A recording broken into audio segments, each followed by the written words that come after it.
Imagine fighting a war where every enemy plan is hidden behind an unbreakable code. Now imagine one quiet mathematician, armed not with weapons but with ideas, changing the course of history. His name was Alan Turing, the man who cracked the uncrackable, dreamed of thinking machines, and paid the ultimate price for being himself. Alan Matheson Turing was born in London in 1912.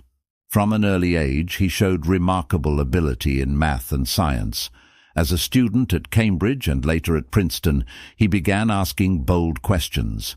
Could a machine be built to solve any problem if it followed the right set of instructions?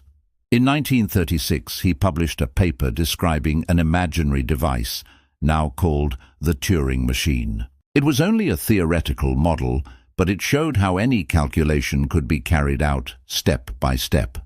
This simple idea became the foundation of modern computer science, but Turing's story didn't stay in theory. During World War II, he was recruited to Bletchley Park, Britain's secret code-breaking center.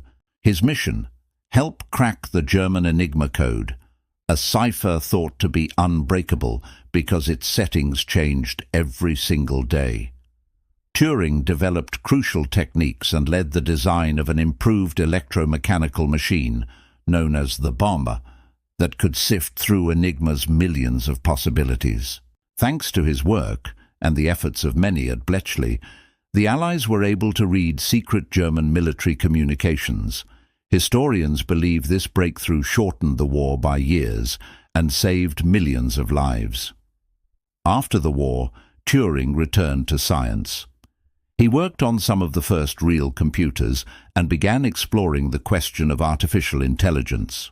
In 1950, he proposed the famous Turing test, a thought experiment that asked, if a machine could carry on a conversation indistinguishable from a human, could we call it intelligent?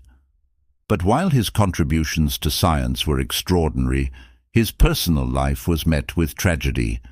In 1952, Turing was prosecuted under British law for homosexuality, which was illegal at the time. He was forced to undergo chemical treatment, and his career was destroyed.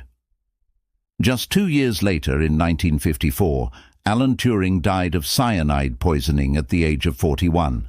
For decades, his story was overlooked. But eventually, the world began to recognize both his genius and the injustice he suffered. In 2009, the British government issued a formal apology. In 2013, he was granted a royal pardon. And in 2021, his face appeared on the £50 note in the UK, a lasting tribute to his legacy. So the next time you use a computer, send a message, or hear about artificial intelligence, remember Alan Turing. He wasn't just a brilliant mathematician. He was a visionary who saw the future long before the rest of the world could.